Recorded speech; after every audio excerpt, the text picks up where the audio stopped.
Good morning. What, humans? Oh gosh. We're ready. We're ready.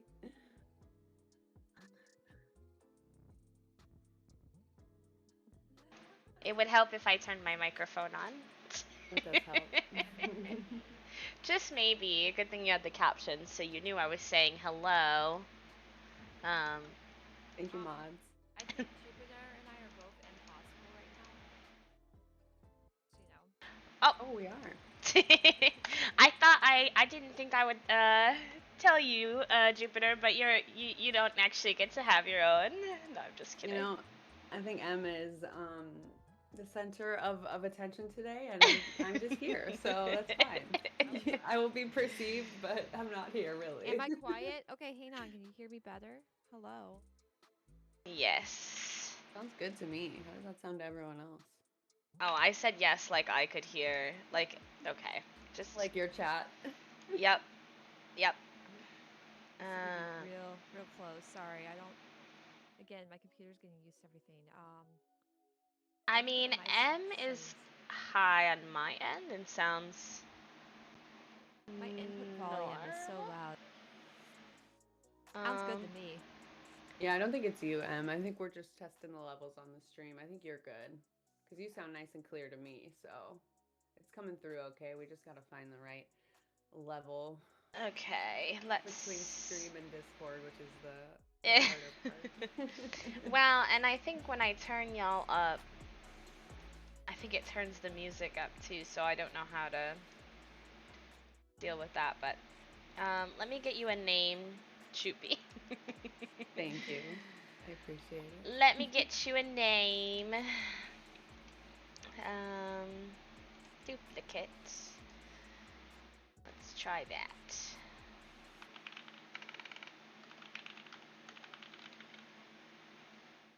I might be it. eating lots of snacks. Oh, please do. That's fine. Yeah, please do. Please do not proceed. Gonna be Okay. fun getting used to this wake up talk show morning routine. Yes, it is You know, very early for you. it is. But I got my coffee. I'm ready. I'm good to go as long as I have coffee. Okay, you have a name now, Jupiter. Thank Congratulations. you. Welcome to the I've been show. named.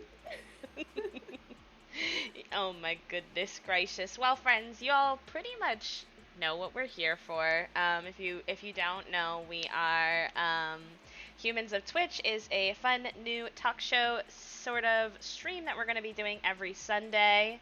Annie says you look so cozy. I am. um, Same. and we will be doing that every Sunday morning at 10 a.m. CT, however that translates to whatever time zone y'all are in. And Jupiter and I will be here with a lovely guest. And today, our wonderful guest we have with us is M, who uses they them pronouns, and their at is impossible. Um, if somebody wants to do exclamation point guest in the chat, it gives a little bit of an introduction. Um, but I will also let the two of them each like kind of introduce themselves. Hang That's the on. hardest part. I'm setting Um, my camera timer so you'll hear something about every 30 minutes. Don't worry about it. okay. It will go in one ear, out the other. Well, I'll introduce myself and then we will let M take the floor from there because we have so many great questions, great discussion coming up with M. My name is Jupiter. Thank you all for being here this morning with us. I use she, they pronouns. I am a content creator and actor. I am queer and Latinx, and just so happy to be here with B and M this morning. Well, I guess that's. Is it my turn now? Yes. Yes, Oh gosh. absolutely. I haven't streamed in like a month and a half because I've been in the process of moving or getting settled into a new space. So I forget what is it like to talk to humans? What's happening? In front of a camera on a microphone. How do I I know. be perceived again? I have no idea. No one can hear me. I'm sorry. I'm yelling as loud as I can. Hi, Paparoo.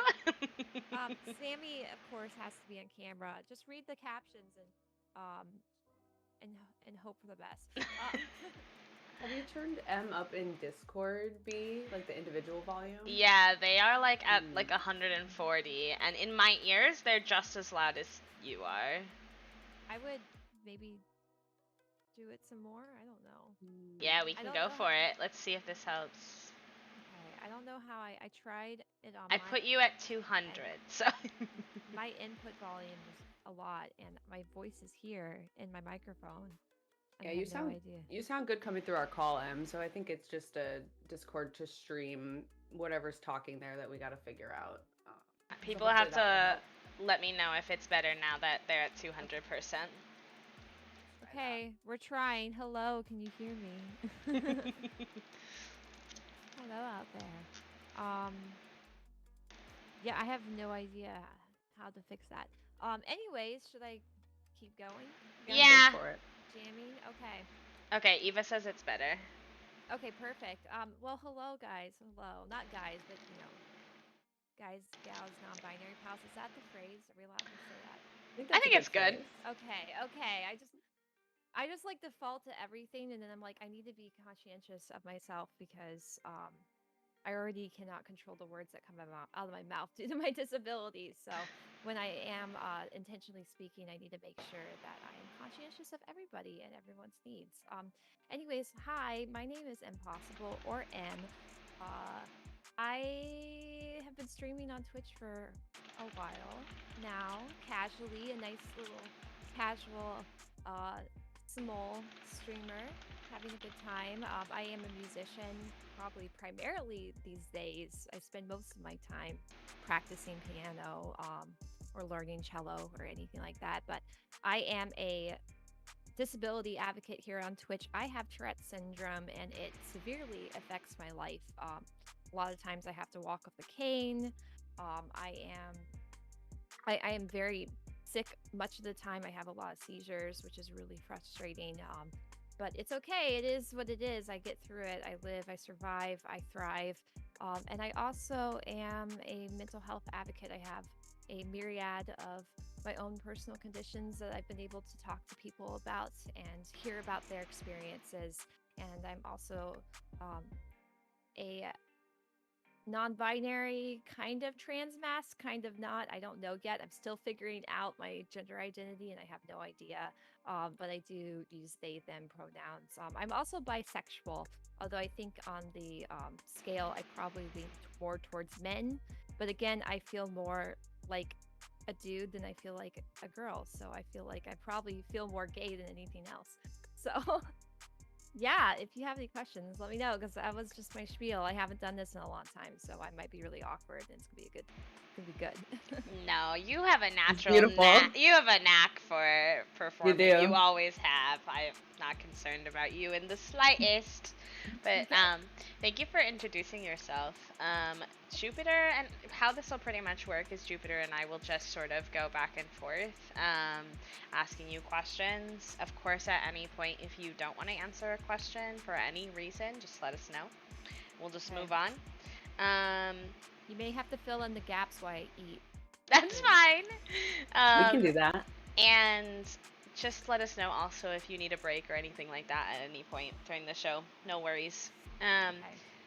My first question for you is obviously all of the people that we're interviewing, it's called Humans of Twitch. So all of the people we're interviewing are content creators and streamers, and you've been on a long hiatus, and I'm just like curious how your break has been. What have you been up to? And like, do you have any advice for other folks who have had to sort of take a break in their content creation journey? Yeah. Okay, let me start with what I've been up to because it's probably the easiest. I moved, so that was good. I was living in a household that was no longer safe, and so I um am paying two rents right now, and I was able to find a place via the LGBTQIA plus housing network in my city. And I am living with an LGBT roommate, which has been really, really nice. And I've been really a lot more, I feel a lot better at home, I guess, if that makes any sense. Um, And in that time, I have gone up to Wisconsin to see my partner, who I've been with um, for a few months now, but talking to for even longer, which has been really, really wonderful. And he is just the kindest person I've ever met in my entire life. And it's been really nice being able to spend an extended amount of time um, with him. But I went up to see him, and then he's actually from my hometown, and his parents live here. And so he came back home for the summer. And so we've been able to like spend a lot of time with each other basically every single day, and spend a lot of time with his family, some time with my family, and we've been having a really just good time being able to like feel like a real couple instead of a long distance couple for a Mm-hmm. little bit, Mm-hmm. because he is pursuing his master's degree in music and cello performance and whatever is all entailed with that. um, I have been really focused actually on music myself for a while now, and I've been practicing a lot. And I'm in a it's a cello. It's technically a cello institute, but it's not really. It's like a music institute, with all of these just wonderful, amazing musicians from like all over the world who are just like absolutely phenomenal. They've been giving master classes, which is where students or people play for them, not necessarily students, but people play for them, and then they respond and give feedback to everybody. And I've just been observing. I haven't felt comfortable yet. And of my like in my own playing to be able to perform for somebody like that. But maybe in a year or two, I'll feel more comfortable. I've just been um, kind of freewheeling for a while. I was raised as a classical musician, but I took another long hiatus off of that, and I've just been getting back into that in the last couple of years. So it's been really nice. And aside from that, my dogs are doing well. My business is thriving because I work for myself, and I've been getting a ton of work, and it's been really nice. And I am a full time student. And so I've been really focused on school.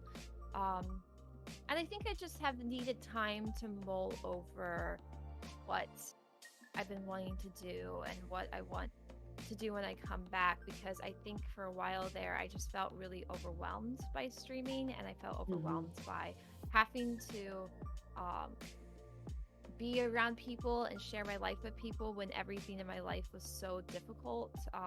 And even now, like even today, it's been really difficult just because I'm having like 2 to 3 seizures every single day, and I'm like kind of letting my health settle down and letting myself heal and figure out ways to manage some more of these new health developments that I've been having. I do have a hospitalization coming up in July where I'm going to be in the hospital for potentially up to a week. But I'm really hoping that I can come back for like some nice casual streams before then, because I'm really ready to start getting back out there and getting my self prepared and ready and here for content creation. And what your other half of the question was, do you have any advice about Yeah. it? Yep. Okay. Um, my biggest advice is to not be afraid to take time off, because I think that we as creators feel like we have to grind, grind, grind for people to notice us, for people to care, for people to remember us. And if we disappear or take time off or take time away, then no one's going to care, or nobody's going to want to be there anymore. And I don't think that's true. I think that content creation goes in waves. And I think that, some people are a little bit more linear and they build up that hill really fast, and some people fluctuate. But I think that if you take time off, then the people who are important, the people who are really there for you and not just there because you're playing a particular game or doing something particular that they really enjoy, which there's nothing wrong with that. But like the people who are actually there to watch you and be your audience, I guess, and be your friends. That's how I could view everyone as my friend. They're going to be the ones who return. And no matter how much time you take off or come back, take off or come back, there's going to be people there who care about you. And every single time that you're, actively making content is an opportunity to meet more people. And so Mm-hmm. I really think that you should be able to prioritize the things in your own life and just the things that are going on, like health, just like other projects that you might have going on in your life, and make sure that you are prioritizing those things. And that's not to say content creation isn't important, because it really is. But I think that in order to be well-rounded people and be good content creators, we need to be able to take care of ourselves. So I think that if you need to take the time away, take the time away, and don't feel apologetic for it. People who care about you will be there when you get back. Wow, that's such great advice, Em. And I hope that it's okay that I message you when I need to hear that, because I think that that is like something that is not normalized in content creation, right? Taking breaks, putting your health first. So that's inspiring, and that's a really, really good message for sure. Yeah, especially as like another disabled creator, I've talked about that a lot. Well, you and I have talked about that together, the grinding mentality, and like I really appreciate you like calling that out and realizing that that's not something that we have to necessarily succumb to. Yeah, absolutely. I love that. Now something that really stuck out to me in everything that you said was that you were raised as a classical musician. And it sounds like this is something that you're very passionate about and sort of feeds into your everyday life. So would you like to tell us about that? In what ways were you raised a classical musician, and how do you see this sort of being part of the rest of your life? Yeah, absolutely. So, if you would have asked my parents if they decided that I was going to be a musician, if you had asked them what kind of music I would be into, they probably would have said Irish music. Um, as long as I can remember, Irish music has been in my life, and that's been a primary like drive in my parents' life, and a primary drive, like just thing that has surrounded me, I guess. When I was just a baby, like I didn't have a normal like infancy because I had a surgery when I was a baby, but when I was like recovered and you know joining the world and being able to be out there some more, which it's always good. But like when I was a baby, my parents would play Irish music at what is called sessions, and it's basically where everybody sits around in a circle and they all have different instruments, and they play songs that have been passed down from generation to generation, and these songs have been Wow. around for a long time.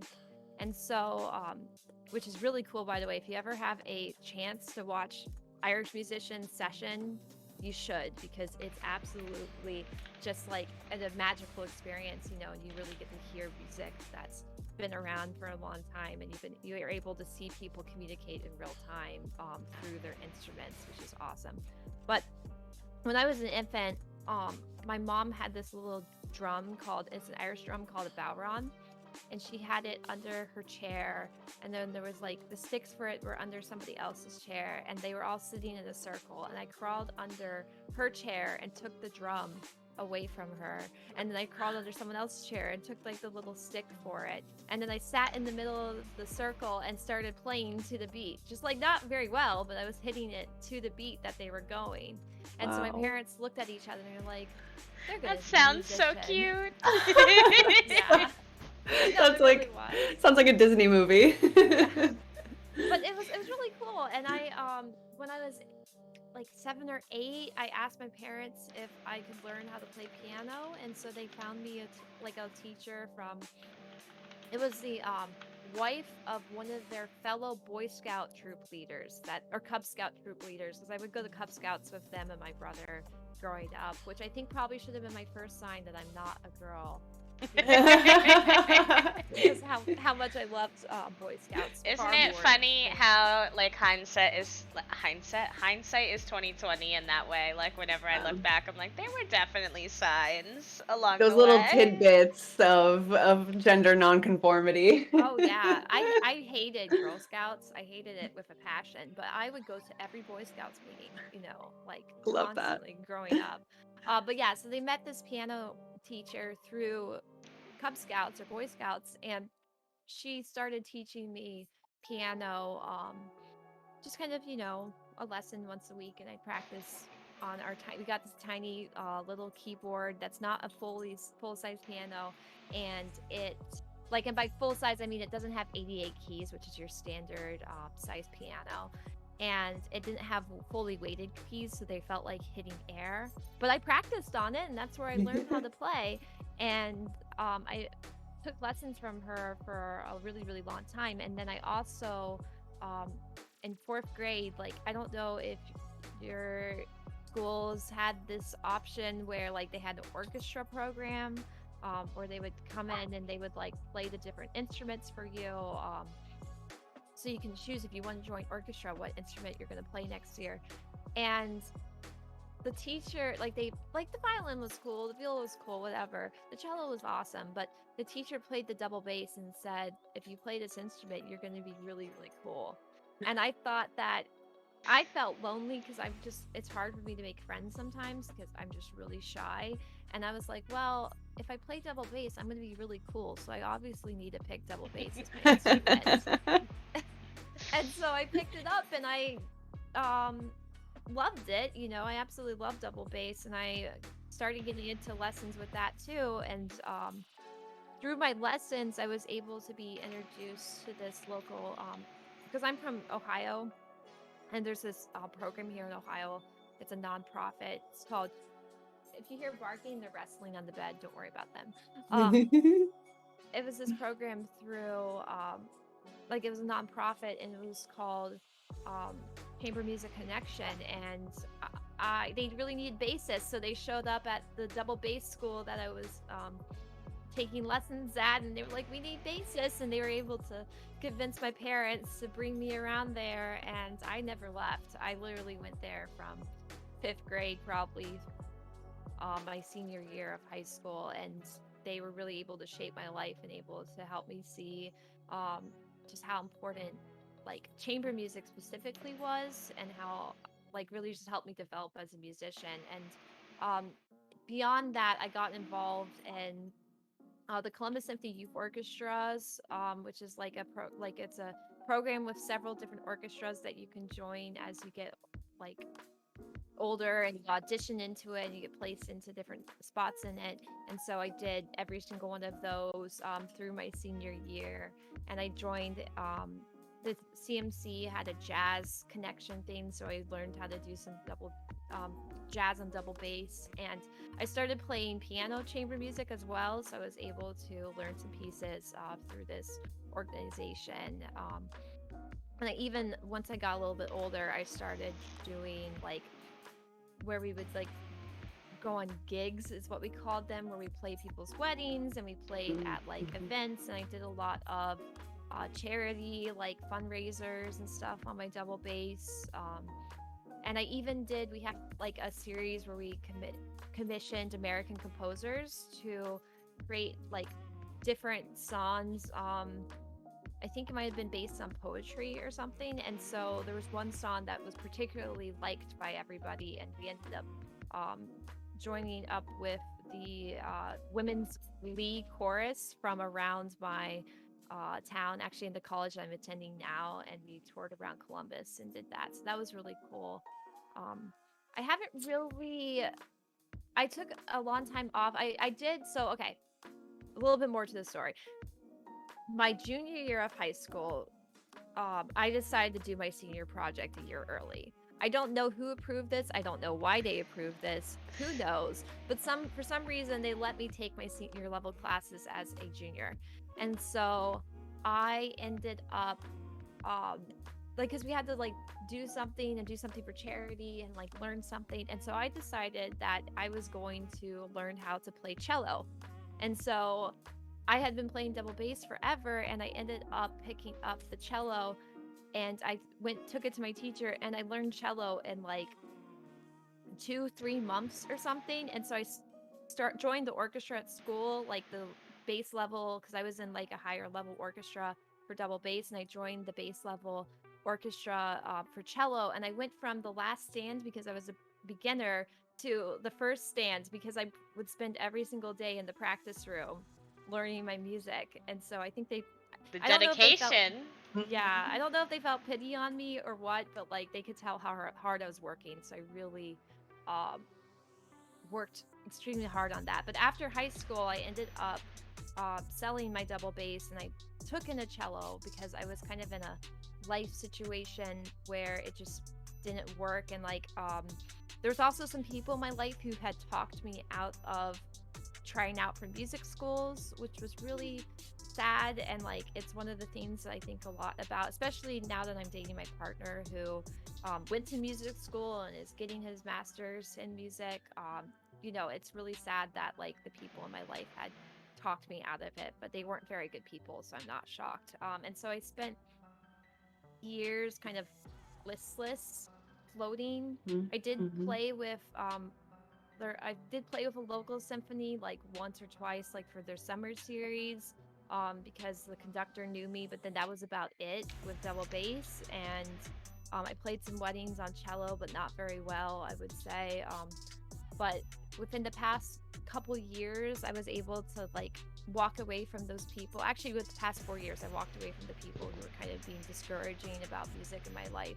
And I was able to really pour my heart and soul into piano and become a much better pianist because of how much I worked at it and how hard I practiced.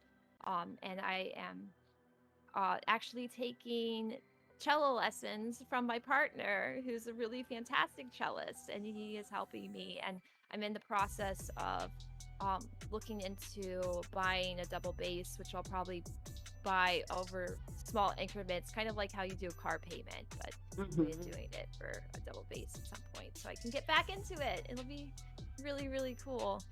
Also, I'm reading everyone's messages in the chat about how the music in your lives, and I think that's awesome. So thanks for sharing. That's wonderful, Em. I'm glad that you explained, because I was like, okay, so we've started with piano, but I know that you play cello, but then we threw the double bass in there, and I'm like, amazing. I feel like you could do the whole orchestra yourself at this point, just about. Well, the I, bass section, maybe. right. I played viola growing up, so fellow orchestra player. Oh, yeah. And I remember very fondly in fourth grade them bringing all the instruments in, and for me, it was the only reason I chose viola is because there was no one in the viola line. Like everyone was like, I'm gonna play violin. My teachers were like, cello and bass are so cool. And then I'm like, you know what? I'm gonna go over there where no one is, because someone's got to play that instrument. I feel like that's probably how most violists Yeah. think of it, and how everyone else thinks of violists as well. We need it, so somebody's got to Right. play it. Yeah. Someone's got to play support, and I'm happy to play the role. Yeah, there are so many good songs though for viola, and like There are. the American String Quartet, which is by Dvorak, has this beautiful opening line from for the viola that's just like absolutely gorgeous and really establishes the theme of the song, which I think the violas need to love sometimes. I think so. It's kind of they're kind of the butt of the joke, I think, and everybody, like especially from violinists love to hate on violists, but Yes. I think viola is actually a really gorgeous instrument, and it's really, really underappreciated. Thank you. Yeah. I feel so validated, and it's very cool to talk to someone else that grew up in the orchestra. Very cool. Yeah, of course. Yes, I love listening to people just talk about things that they like really enjoy doing. It puts such a genuinely big smile on my face, because I feel like so often in our lives, like you were kind of saying, I feel like everyone kind of has some unsupportive people in their lives who make them feel at some point or another that like the thing you're excited about, like somebody tells you like you're talking too much, or like they don't care. And I adore listening to you talk about how much you love music. um, so knowing what I know about you, I know that you do more than music. You also act, you model, you write, you stream, you do music. So, like through and through, a creative. And I just am curious, like what you love most about creating. Like what draws you to that kind of realm of work and passion. Yeah. Well, I've definitely tried to have other works and passions. Don't enjoy them. Like I've worked in 2 law firms and I have a paralegal degree, and I don't know. I can't live my life like that. My biggest nightmare is spending 30, 35 years in an office as a drone and then retiring and feeling like I've accomplished nothing in my life. Um, and I also think, okay, so hang on. This is a multifaceted answer. And I'm going to restart my camera timer because I just clicked the button. Sammy, you're pushing me off the screen, bud. This is our other special guest. Yeah, actually. actually, Sammy's also here to be interviewed. Yeah, Sammy, what do you love about living with M? Let us know. What a Let the community know. Probably the snacks. Yeah. No. Okay, buddy, you gotta go lay down, okay? I can't do anything without Sammy being involved. We love you, Sammy. I know. He's wonderful. And Zelda, I have 2 dogs. Zelda's under my desk. So, at least things are returning to normal around here, right? Okay, so creating things has always been one of the driving forces of my life. I think that I just absolutely adore being able to, hey, that's really loud.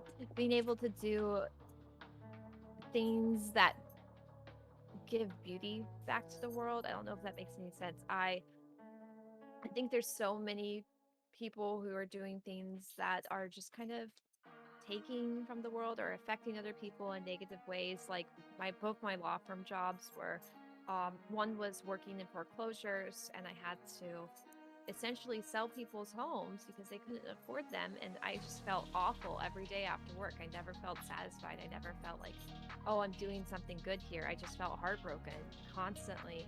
I also worked in insurance law, like as a paralegal, and we would defend the insurance companies when people would try to make these like ridiculous claims, which some of them were ridiculous, but some of them were genuine. I feel like insurance companies might have been a little greedy there, and so I felt really listless with that kind of work and that kind of thing, and just like my whole life I feel like working to make money for somebody else has just not been my it's just not brought me any joy, I guess, and I'm somebody who's gone through a lot of really difficult things. I've been through just many horrible experiences that I would not wish on anyone, and especially music in the past few years has really been my solace from everything else, because when you sit down to play piano, you can forget that something bad happened. You can forget that hey guys, we're not yelling. That's our outside voice. Maybe we should use our inside voice for that. Okay, sorry. Just so you know, Discord's really good at blocking out things that aren't voices, so we can't really hear them anyways. Okay, good. Yeah, they're screaming at each other right now. But yeah, so it was really like something where I was able to escape from everything else, especially when things were extremely difficult. Creating helped me recenter myself and helped me feel like things were going to be okay. And it was the same with acting. When things were really hard at home, I would go to a theater and I would perform on stage, and I was able to embody the life of somebody else who didn't have these problems or didn't have, this day-to-day that I was having. Or if I do art, I can kind of forget about everything else in the moment. I can just focus on what's before me. Or pretty much any other form of creativity or content creation or anything, not even necessarily content creation, but just things that take me outside of the difficult things in my life and put me into something beautiful and something wonderful, and be able to give back. It was interesting actually attending this music institute this past week, because somebody asked one of this famous cellist who's just been like played all over the world, and they asked them about his career and what his experience was like, and he was like, well, first of all, ow, Sammy, you just stabbed me with your paw. Thank you. He was like, first of all, I'm not doing this for the career, I'm doing this for the music, and like he said that's what you should focus on, is doing it for the thing you're doing, not just because, oh, it could make me money or it could go somewhere with it, which, and again, those things aren't bad, but um, like I like to tell my partner that I'd rather be poor and happy and doing something that I absolutely love than rich and miserable and doing something that I just don't feel like um, has a purpose for me. You know, Yes. same. And Sammy would rather be in my face than on the show. So He's like, it's been so long since you've been on the camera and I've had the opportunity to steal the show. I know, I know, absolutely. Oh my You're gosh. gonna be okay, Sammy. I promise. It's so I think cute. that you could survive for a couple hours. That's okay with you, if you're all right with that. Mom, please. I'm not sure he is. I'm I not know. sure.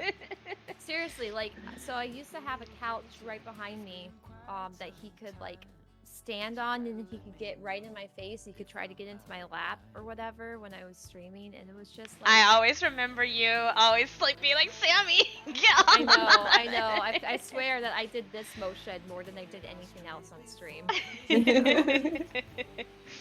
That's awesome. I mean, Well, yeah. Go ahead, Jupiter.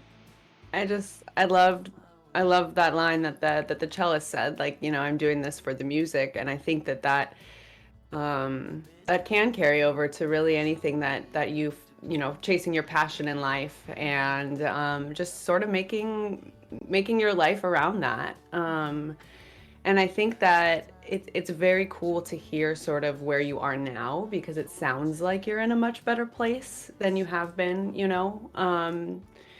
Maybe growing up and going through a lot of the difficult things that you have. So knowing where you are now, and you know, the journey that you sort of taken to get here, what advice would you give to your younger self about following your creative dreams, knowing everything that you do now? Okay, first of all, talk to that hot guy in orchestra. Gosh dang it, talk to the hot guy in orchestra. Always Yes. talk to the hot guy. Well, I'm dating him now, so It was But, delayed, but you got there. I know. I had like the biggest crush on him in high school, like, and it was so bad. Like, I really just like But it was funny because I'm really so shy, and so every time that he would look at me, I would look away. He said that he has this big, like, his memories of me are me looking away at my and looking at my face, you know. And I was like, and he was like, "Why didn't you talk to me?" And I was like, because I was scared." And he was like, so he demonstrated. He was like, "This is what you could have done. I'm gonna demonstrate to y'all right now."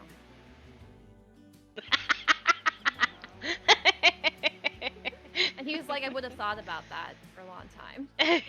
Stare into the soul. That was the advice. Yeah. But yeah, so yeah, that's my first advice, because like it worked out 10 years later, you know. Yeah. But I wish I had talked to him then. So, but I think my biggest advice would have been one, to feel like it's okay to pursue my passions and that I don't have to have a practical career, because I Not felt the for a orchestra long time- hotties. I know, it's Rob. true though. Rise It's up. true. I'm not even kidding. Like, this guy's like the hottest person I've ever met in my entire life, and for some reason he's dating me. So, you know, like, You're amazing, Em. It makes sense to me. I know. Oh my God. Anyways, so sorry, I'm good. But yeah, I felt for a long time like I had to be practical.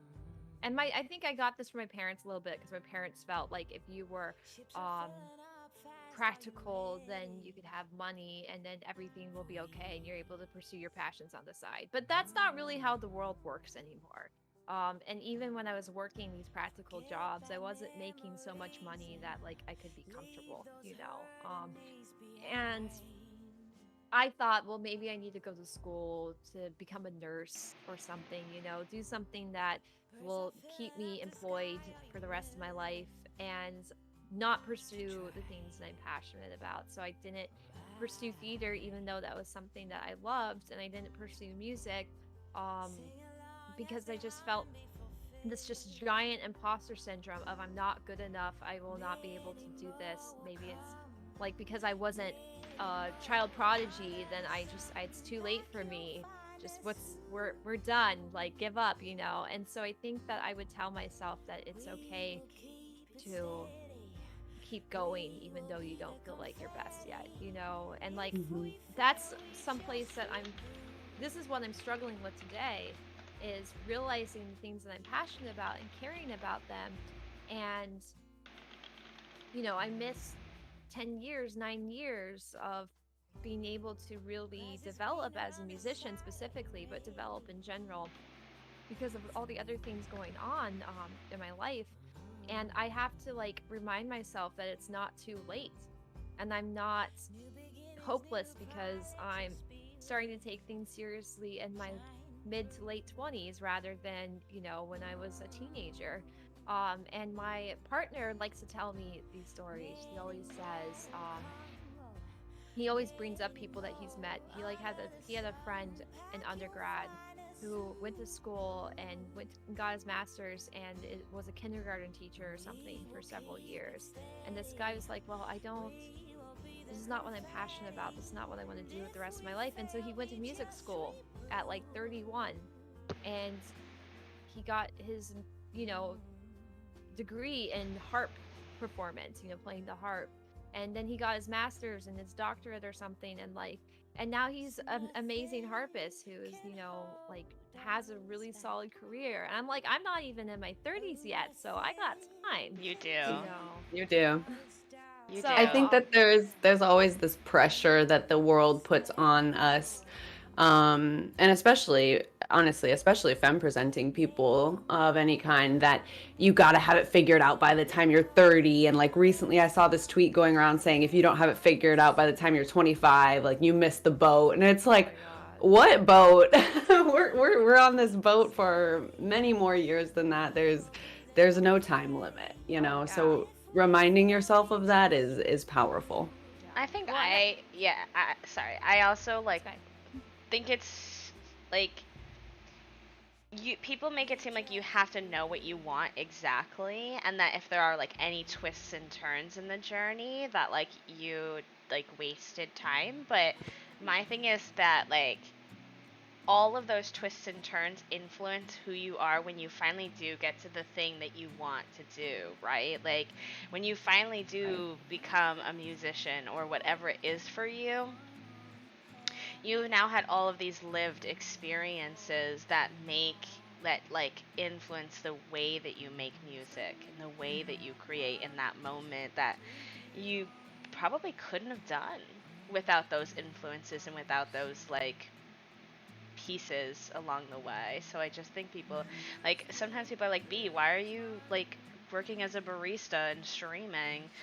You have a degree in education. And it's like, my degree in education and everything that I did as an educator very much influences every action I take in my current journey as well. And That's I don't right. regret that. Yeah. Yeah. Yeah. I do think I needed time away to understand or remember maybe what I loved about music. And like other things too, like acting and whatnot. So I had I don't know, I rejoined the acting world 2 years ago or something, and since then have been able to be signed on at an agency, which is really cool. And I'm in a YouTube series this summer, so that's going to be filming Wow. starting next month sometime, which will be really awesome. I'm really excited about that.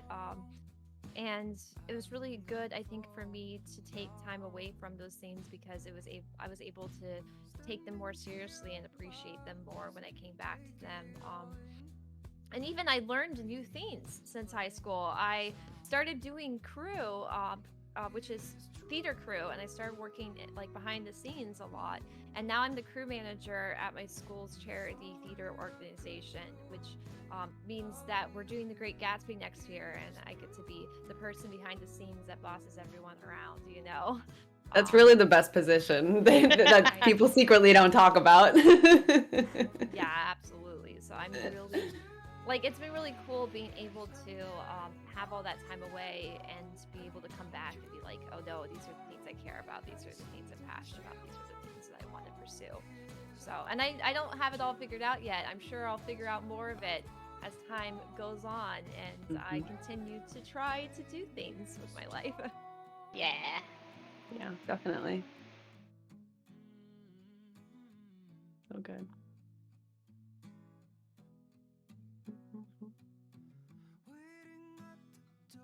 Amber, it is the best position. I totally agree. Amber knows. I can't wait. I mean, it's nice. It sucks because I have to organize everything logistically. And I have to design all the set pieces, and I have to like design the set and do all of this behind the scenes work. But at the same time, I get to be in control, and I think my OCD really likes that because I really hate when things go in ways that are unexpected that I planned for. And so Mhm. this has been really nice because I can really think things through, and I'll be able to um, take care of everything logistically and make sure everything's running smoothly, at least on my end. So Yeah. hopefully we won't be in panic mode come February when we are actually going to be performing the show.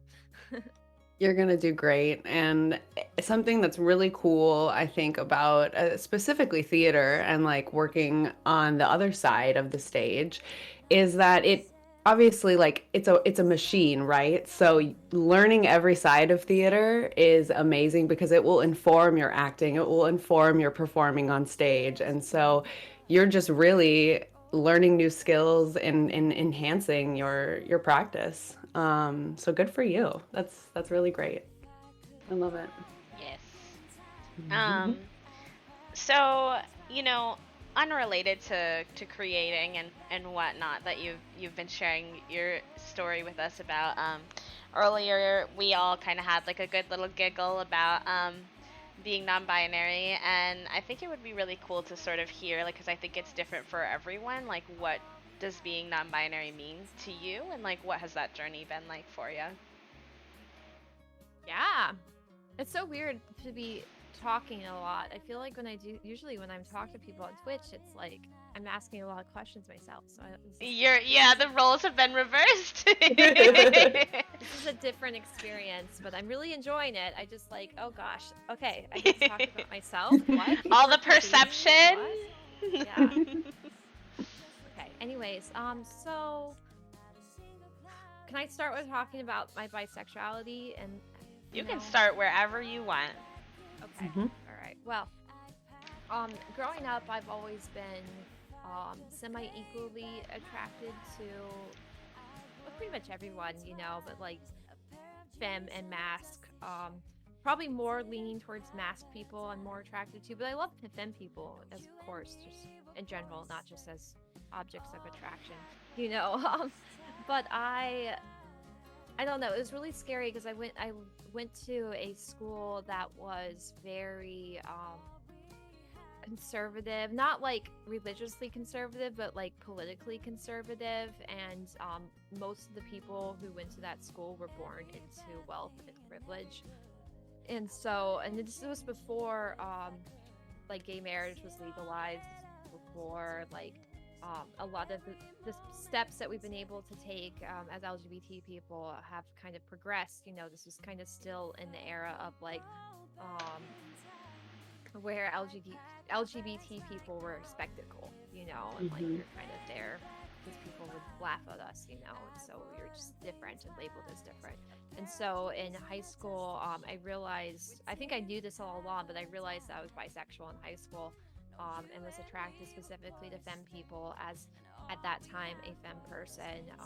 And I found, especially through theater, a lot of other LGBT kids who were a little bit more open than everyone else at the school. And so we made a gay straight alliance club and had to fight for this to be allowed to be established. And we're kind of ostracized at our school for this. And basically, the LGBT people in general were ostracized and considered different and spectacles.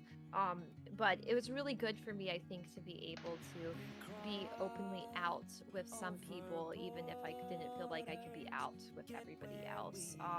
And so that was a huge defining factor of my life. And for a long time in high school, I was able to be openly bisexual with people, and I was able to kiss femme people as well as mass people and not feel like a freak. I felt like accepted and cared about. And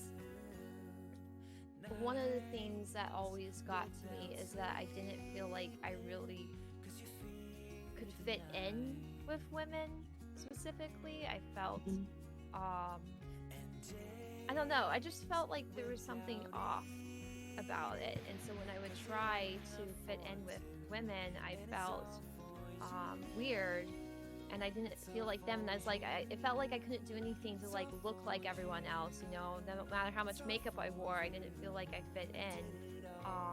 And I never felt like I belonged really.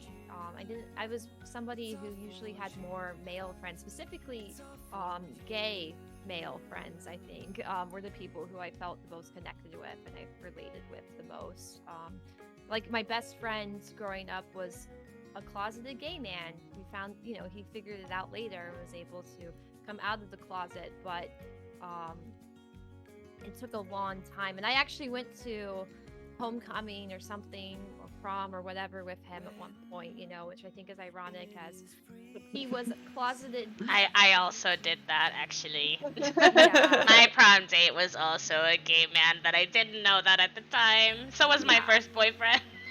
Yeah, well, and it's, I think they like during the time when they realize that they're gay, they're like, oh no, did I like go out with a woman? This is me trying to hide it. And I'm like, maybe you went out with me because you sensed something different and you felt that. So because like even after high school, I had a friend who was gay, openly gay in high school, and he thought that he was bisexual for a long time. I don't know if he feels that way anymore, but like he developed a crush on me and liked me, and like we went on several dates before we realized we were better as friends. It makes me wonder, like, maybe you liked me not because you're like, oh, I'm bisexual, I like women, but because maybe I'm not actually a woman, and you can feel that. But I was in a very strict, like starting in 12th grade, I joined, I call it a cult, but it was a very strict, damaging, terrible religious organization that I like to think that they destroy people's lives. They don't think that, but it was really awful there, and like I couldn't even be openly bisexual. Was shamed for liking women. But moreover, I never ever felt like I could fit in with the women in those groups. Like we had women's groups on Fridays, where the women of the group would come together and eat dinner and read through the Bible and hang out, and I always just felt like the outsider looking in, and I felt so uncomfortable, like constantly. And I kept saying, well, I'd rather go hang out with the men's group. Like I like the men better, I like the dudes, like I like hanging out with the guys better, I'd rather be there. But obviously I'm not allowed to do that, and so like I had many instances where I felt like I would rather do whatever the guys were doing, but because I'm one of the girls, I have to go paint my nails, or I have to go cook, or I have to do all these things. And they even had this system, because they would go on mission trips every year, and so one of the things that they would do to raise money for these mission trips is that guys' houses, or the guys of groups would bid on like a dinner with the girls of a different group, and they would pay money, and then the girls would cook for them and hang out with them and stuff. And I always felt so uncomfortable with this, especially because I think a lot of the secret motivation was, well, you could meet people that you could potentially date when you had these dinners. And like people would ask me out at these dinners, and I would feel so objectified and so just uncomfortable. And I was like, I don't want anything to do with this. I don't want to feel like I'm a prize to be bought by these men, and honestly, I'd much rather be doing the eating than the cooking right now. And I'm not saying that cooking for people is bad by any means, but I just felt so uncomfortable with this these gender expectations that were being put on me, and they also, like, I would get into arguments with people because like their whole idea was that when you get married, can have a job, but when you have a baby, you should leave that job and raise your kid at home. And I was like, heck no, I'm gonna have a house spouse. I would call them a house spouse, not necessarily even a house husband. I was like, I'm gonna house spouse and I'm gonna go work. Like I don't want to do that. And they kept saying, well, no, that's how it is. That's what you should do. That's good for the baby. And I was like, no, I don't want to be a stay-at-home mom. I don't want to do that. Like, I want kids, but I don't want to be like, I don't want to live my life like that. And so I think I realized more and more that I just didn't.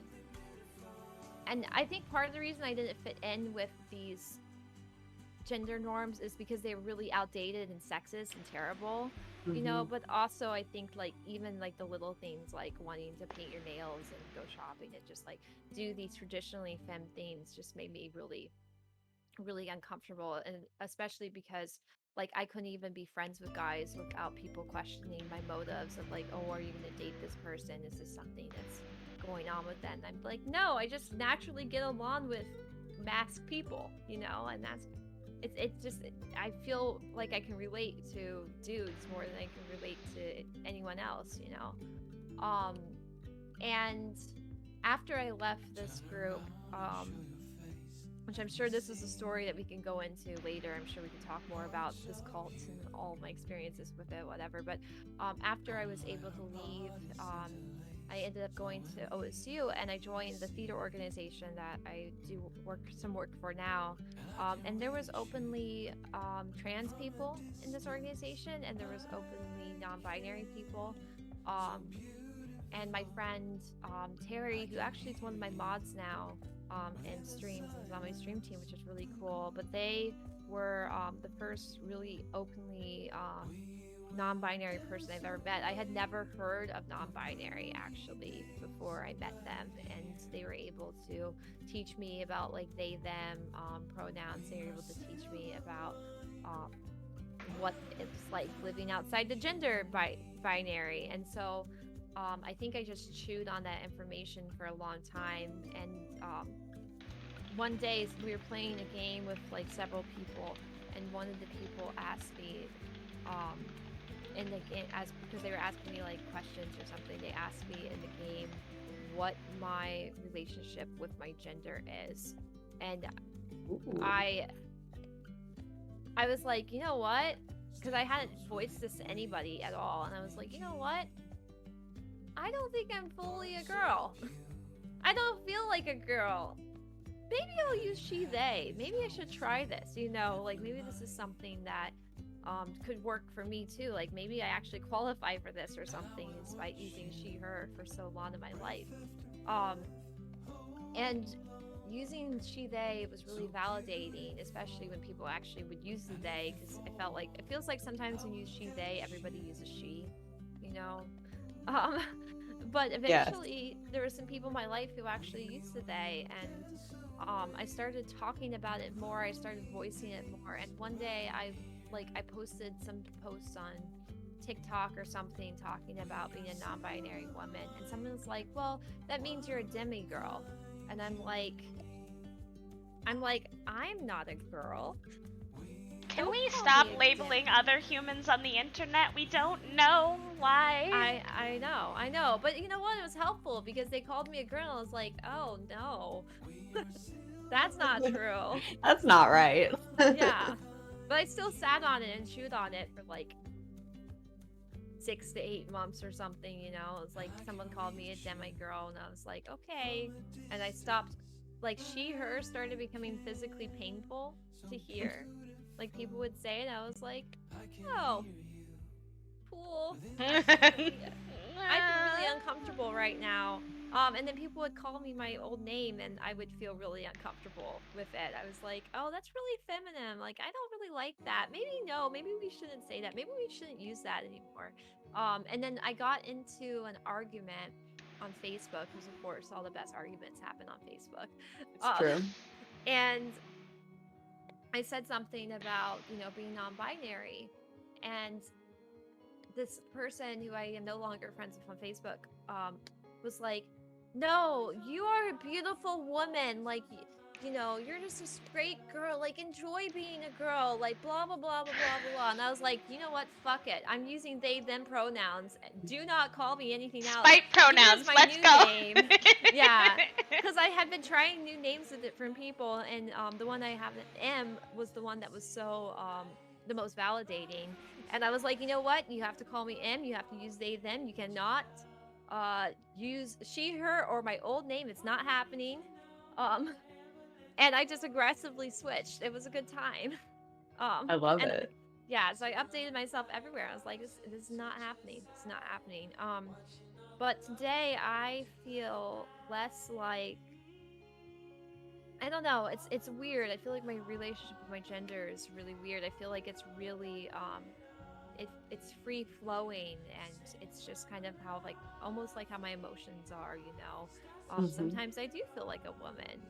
Not often, but sometimes I have, days where I feel more like a girl. And there's a lot of days where I feel like a dude, and I'm like, I look, especially at gay men, I don't know why. I watched this little Nas X performance the other day, and they were all shirtless and, like, oiled and stuff. And I was like, why wasn't I born like that? Why didn't I come out of the womb shirtless and oiled? Yeah. Truly what I aspired to be coming into this world. Yeah.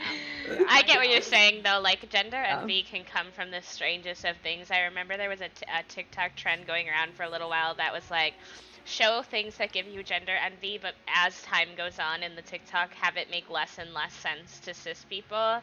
And as the pictures would, like, go on, they would move from, like, photos of people you had gender envy from to things like pictures of mushrooms and forests and houses and cars, and people, and the comments were just hilarious. But if you ever have experience, like, I understood exactly what they were saying when they showed those pictures. I was like, yeah, no, exactly. That's so funny. Annie, not that. Annie. I have Annie gender said we envy do over, actually kind of come out of the room shirtless and oiled. Okay, Annie has a point. Okay, but why can I not pole dance on that freaking stage, shirtless and oiled with Lil Nas X now? Like, this is rude. It was really funny because I was watching it, and my boyfriend was, like, cleaning or something, and I was like, Jake, come be gay with me. I feel I'm really gay right now. Can you come be gay over here with me? Because I think we do kind of consider ourselves more of a gay couple than anything else, even though I'm AFAB and he's AMAP, Yeah. It was a good time. But yeah, I get gender envy from words that are assigned masculine in other languages. I'm like, why does the couch get to be a boy? But, like, no one labels me as a boy, like, That's I think it's really rude. But I don't know. I feel like it's interesting because I feel more masculine these days than I do feminine, but I don't necessarily want to cut my hair super short, and I don't feel like I have to owe anybody androgyny to be validated as a non-binary masculine person. I think that I can be non-binary and mask and wear whatever the heck I want, and it's none of people's business. That's and right. my partner can view me as a dude and be gay for me, even though I look like femme, and it's nobody's business. I can be whatever I want, and I don't owe the world androgyny. I think that's this big thing that people feel like if you're non-binary, you have to become super androgynous and you have to be super, like, labeled in this specific lane, and I'm like, no, I can look however I want, and my partner can still call me a dude and still, like, be able to explore his own sexuality by dating me and realizing that, he's not dating a woman, and he can, and the people in his life are just going to have to accept that he's not dating a woman, no matter how womanly I look to them, so it's been a big thing for me. But I'm still debating on pronouns. I still don't know where I am yet. I know what name I like, but I don't know what it's short for. Although I have a really good joke for you. I'm Oh, I'm ready. ready. Of Yes. course. Okay. So I chose the name M, and it's not short for and it what? Okay, I chose the name M, and M is short for emancipation because I got emancipated from my gender. Oh. I think you tweeted that once, and I had a really good chuckle at you when you were, and it was right around the time that you were like trying to figure out if you wanted it to stand for anything, and Yeah, it was think very That's good. great. it Yeah. does stand for stuff now in my head. I don't know how to implement this into my life, but it stands for M on my really non-binary agender days. It's Emmy on my more femme days, and it's Emmett on my maths days. So I think I just have to introduce people as like, "Hi, I'm M," short for Emmy and Emmett. You know, depending on how I feel Versatility. that day. I love it. Yeah. No, that's valid. I've definitely seen like non-binary or gender fluid people who use different names depending on how they're feeling. Yeah. Mhm. I just think it'd be really helpful for me to be able to have the range, you know, and then just depending on what's going on that day. What's affirming for you that day? Yeah, exactly. I just don't think it needs to be. Sammy, you're pushing me off. Okay, is this a Sammy show? It's the Sammy show now. Humans of Twitch, episode 2 with Sammy. The dog. So I really love two things I really loved everything that you said, but two things really stuck in my mind as I'm, also someone who's on their non-binary journey. And the first was that I think that it's such a common non-binary experience to, grow up and never have heard of non-binary, not know what that is, and then to have someone come into your life or learn about it through some sort of channel and realize like, oh my gosh, like that's me. This is what I've been missing, Yeah. Especially when it sounds like you had such a great friend that, really taught you that it can be anything that you want it to be. Non-binary is such a range and an umbrella that encompasses so many things. And even though the world is constantly trying to say like, oh, what's your label? What are you? You also spoke about like the relationship with your gender, and I think that that's so beautiful because relationships change every day by the minute. So what a great way to look at just like how you feel about yourself that day, where you are in your journey. I think that that's something really nice to hear as a non-binary person, that it's okay if that changes every day or every 5 minutes, because sometimes it does. Yeah, oh, for sure. My favorite is when I get ready for the entire day and then my brain decides that whatever I did to get ready that day isn't gonna work, and I am like, okay, well I have 10 minutes to get my brain to cooperate with how we're presenting today. Can you please go, like It's such a big struggle some days. It really, really is. Yeah. Oh my gosh. I've been trying to build up my mask wardrobe, and then there's days where I'm like, well, why haven't I unpacked my femme wardrobe yet? Like, I want to wear a dress and like makeup today, and I'm like, well, it's not gonna happen. So I just it's my differences these days is how I button my shirt.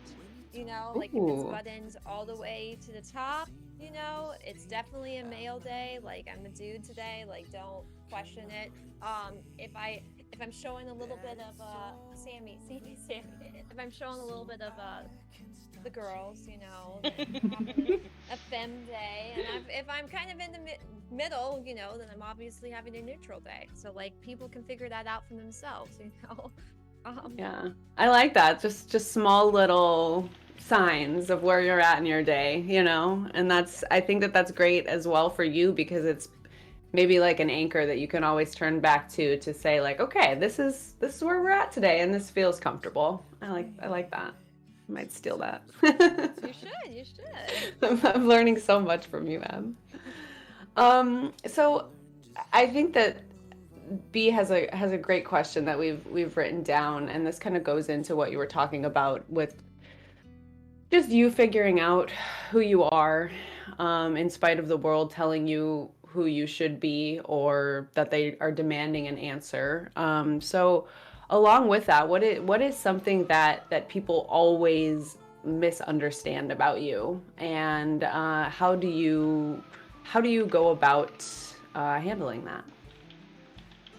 Okay, it might be a little sad. Is that okay? That's completely fine. Okay. Um, so I have Tourette syndrome. And if you're not aware what Tourette syndrome is, it's characterized. They diagnose it through somebody who has like basically involuntary motor or vocal tics, and they have to have it for more than a year. And I was born with this. I've had this as long as I can remember. And it's something that kind of develops, or it could be genetic, or whatever. Um, but for most people, Tourette's gets better or resolves as they get older. But for a small percentage of people, Tourette's actually becomes more severe as they age. And I was one of those lucky ones who Tourette's became more severe for. And specifically, it developed into what's called coprolalia, where is you say inappropriate things involuntarily, you know. So, like, I may cuss or I may say something offensive, and I don't want to say those things, and I apologize profusely about those things, but like, um, sometimes I just physically cannot control my body. Like, I can't control what's coming out of my mouth, you know, like, and it's not like I sit here and look at somebody dead in the eye and I say something really offensive towards them. It's like my whole body moves and it comes out, and it'll be repetitive, and it'll sound, you know, maybe not necessarily like myself, you know. I don't know if you've ever seen videos of people with Tourette's, you know, and they're like talking and then they yell the word wow, and then they keep talking, and they, you know, yell a cuss word and they keep talking, you know. It's like, it's weird little interruptions to things, you know, to your day-to-day life that's like constant. But okay, so there's a couple misconceptions that people get about me, because I also use a cane to walk because my muscles are a little bit weaker just from when I have seizures, because I get, like, you know, seizures a lot during the day, and they're not, we don't believe they're epileptic. We believe that they're related to my Tourette syndrome because I'm so conscious during them. My body shakes and clenches up, and I just can't control it. And it's just like a painful experience, but it's not hurting me necessarily. It's just making it so that I feel more exhausted, you know. Mm-hmm. And so I've been using a cane to walk a lot recently, and so I get a couple misconceptions from people. And one is that, you know, there's something wrong with me, my legs are broken or whatever, and I need pity from people. Mm-hmm.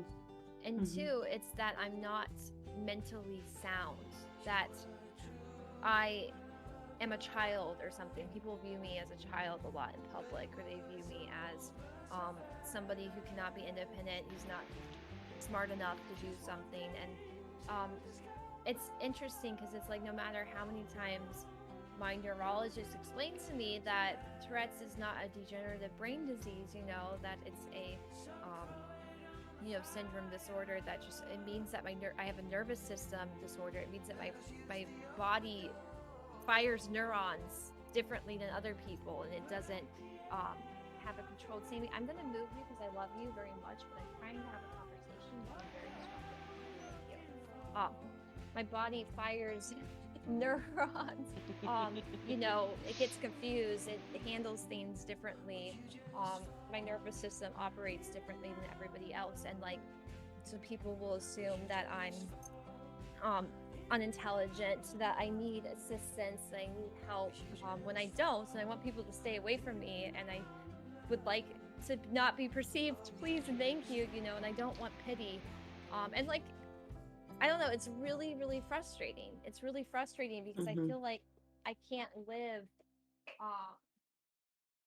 in this world like a, you know, a regular person, because I'm always going to have these misperceptions on me, and I'm always going to have people who feel pity for me.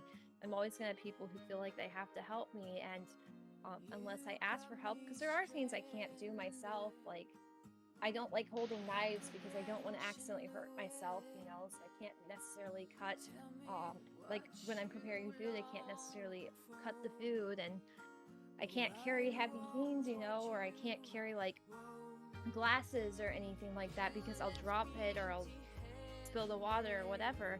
But like, unless I tell somebody I need help with this, I don't want people coming up to me and feeling like they have to do something for me because I'm outwardly disabled and they can see it and they understand that I'm not like everybody else, you know. Yeah. So it can be really frustrating and really discouraging, you know, and a lot of times I feel like there's something wrong with me and that I'm broken and that I don't deserve to live like everyone else and I don't deserve independence or something like that, and that I just need to be the kid that everybody thinks that I am, you know, when they look at me. And not everybody, but I mean like strangers and stuff, you know. Yeah. So it's a lot.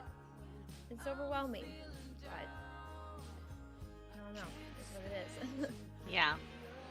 I know that for a long time there, you talked a lot on stream about like how Tourette's affected your like comfortability level on stream too, and trying to figure that out as things developed.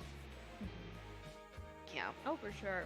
Because, you know, I don't want to call everybody a whore, but Tourette's wants to do that, and I feel really terrible when people come into stream and the first thing that they hear me say is something offensive, like a derogatory term or something, you know, because like I really am conscientious of how I portray myself. I'm really conscientious of being kind towards people and helping people feel loved and feel like they're not alone and feeling validated, and that's been my number one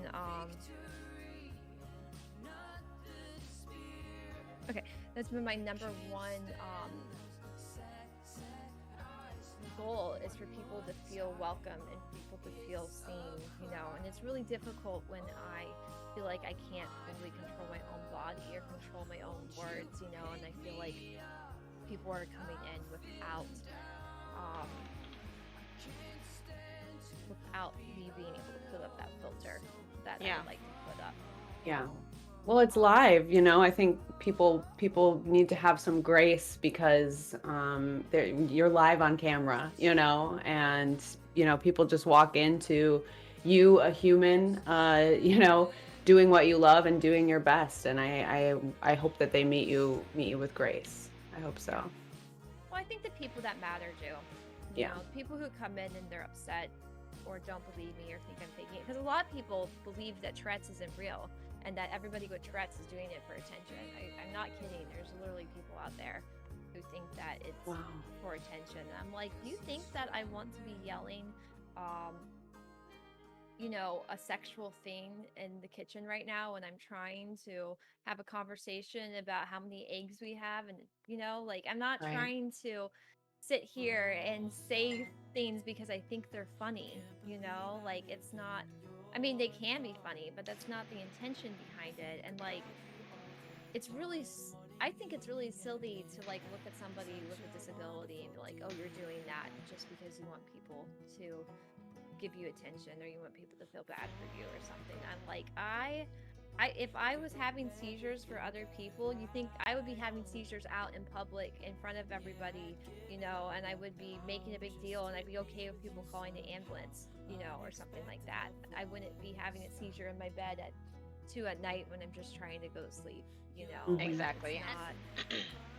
And like so many of us would, you know, not that we don't value the community that we've found and some of the experiences and how they've shaped us, but like if we could snap our fingers, like we wouldn't wish that upon anyone. So to say that you're faking, it's like, I don't want this isn't something that I asked for. Yeah. Oh, for sure. Well, and I don't know, like B, you were there with me in your town one day, you know, because I went and visited, like I went to see Jake, but I also visited you during the process, and like I know you saw how distressing it was, even just at the restaurant we went to, which was outdoor seating, by the way, y'all. We went to a restaurant and I couldn't even talk to the waiter because there was people walking by. There was like a protest that went by, and the sensory like overload was a lot. They were very loud and came out of nowhere. So we didn't know they were coming, and like, you know, in that moment, it's like those are the reasons that people have their friends around and things like that, and not like strangers coming up trying to like help you and they don't even know you, they don't know what's going on, versus like the people in your life know exactly what you want and what you need in Yeah. those times. So we already knew what M wanted to order. We just ordered for them and gave them some time to like for their body to come back come back around and cooperate, because sometimes we all just like need a minute Yeah. to process. Yeah. Oh, for sure. But yeah, it's not something that you would fake, because I remember, like, even though I'm your friend, like, I was someone new to you in person, and I remember the whole time you being like, I'm so sorry, like, I hope this is okay, like, whatever, and it's like, I don't think you would fake something that you're, like, nervous to even interact with the people in your life, dealing with. Yeah. Oh, for sure. Also, I kept like trying to hit the brick wall that we were walking next to. I don't think I would do that for fun.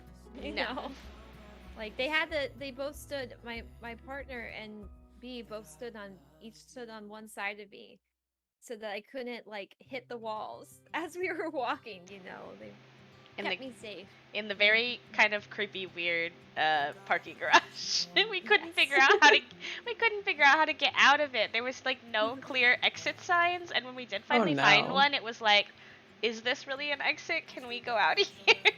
Yeah. Hmm. Oh, it took a while. It was good. It was good. We got through it. But yeah, I don't know.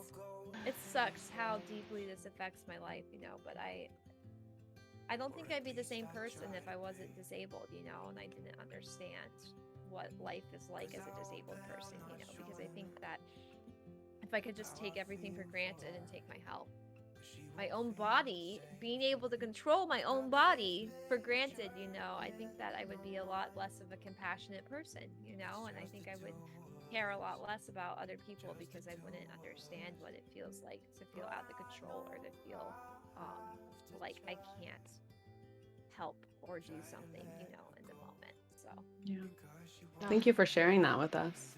of course. I love that. I love, like, I feel like so many people, like you said, like pity us as disabled folks, and so I love talking to other like disabled humans about the things that I guess that we're grateful for in a way, like that not every single thing is bad.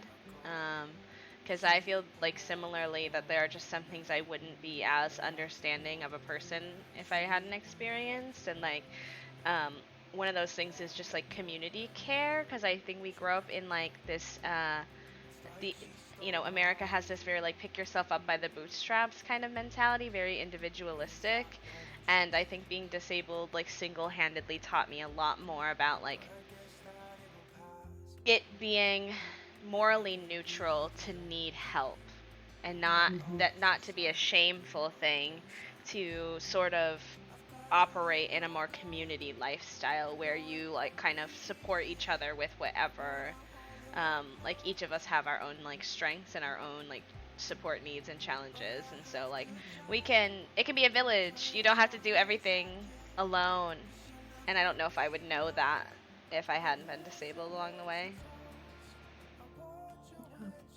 Oh, for sure. That's one of my hardest things, actually. This is one of my most difficult parts of my life is not liking help from other people, you know, and feeling like needing help is this big negative thing. Um, I I'm technically not supposed to drive right now because of my seizures, but I went to my neurologist and I wasn't. They basically said that until we know that you don't have epilepsy, like you're not medically cleared to be able to drive. And so for a while, I have a lot of people who will give me rides places, you know. I'm not saying I always follow rules because I don't, because I know my body, I think, a little bit better than my neurologist does, and I know what's safe and not safe. But for a while there, I was giving rides to everything, and I felt so uncomfortable the whole time. And so like people must feel like I'm taking advantage of them, you know. People are going to feel like I'm using them for this thing, and why can't I do this by myself? Why can't I be independent? Like I would be so frustrated because like all I want in the world is to be able to operate independently and not have to rely on anybody, and I think um, I've been learning slowly over time that it's not bad to need help from people, and that our relationships with people don't have to be about reciprocity. Like I don't have to get a ride from somebody and then do something really cool for them back. Like Hmm. sometimes it's okay to just need help from Yeah. people, and um, it's hard and scary, but I'm really learning that it's important to be able to have needs and to reach out to other people to sometimes meet those needs when you need them met, and people don't view you as this terrible human being who's treating them terribly because you ask for their help. Actually, most people really like helping and they feel good about helping and they want to help. So, um, Right. it's just a matter of actually allowing people to help where they're asking. Yeah. And it's good that, it's hard to think like, oh, I have to do something for them if they do something for me. But, relationships don't, good relationships, I don't think should be transactional like that. And, you bring something to people's lives, that maybe you don't even know or you don't even think about, even if they're giving you a ride and it feels, you're burdening them. Yeah. So it's hard to remember. It's hard to remember for sure. Oh yeah. Oh yeah. Yes. Definitely. Amazing. Yeah. I love this conversation. I Oh, did too. goodness. I feel like every conversation that I have with you, B, is like life changing. You know. You can't go saying that to me. That's so nice. Please. Okay, but you were like one of the people who helped me leave the situation that I was living in and helped me realize how messed up it was. So I am like, I don't know if I say this enough, but I'm so eternally grateful for you and um You gonna make me your cry. friendship. I know, I'm sorry, but like your friendship towards me. And like I remember when I was telling you what was going on, you're like, well, if I were you, I'd be looking for new apartments and packing my stuff. And I was like, at the time I was like, oh, it's probably fine. But that's really stuck with me. I was like, oh, actually I shouldn't live with this person anymore. I shouldn't be in this situation anymore, and I don't deserve this. And I think that um I don't know, you really had a big impact on my life in that moment when I really needed somebody to listen and for somebody to help. And yeah, I'm just really grateful for you and thank you for being you and everything. I adore you, and I'm really, really, really, really, really happy to see you somewhere safe and with people who respect you and with your partner. um, One of the things I wanted to ask you is like, I didn't know how to word it, but like, I know that you've had some negative experiences in the past with relationships, but I've seen how happy you are with your current partner, and like, I'm very curious about like what has being with this partner who makes you so happy and respects you like taught you about what relationships can be. Um, okay. I think the primary thing that being with my partner has taught me is that I deserve to be treated well, you know?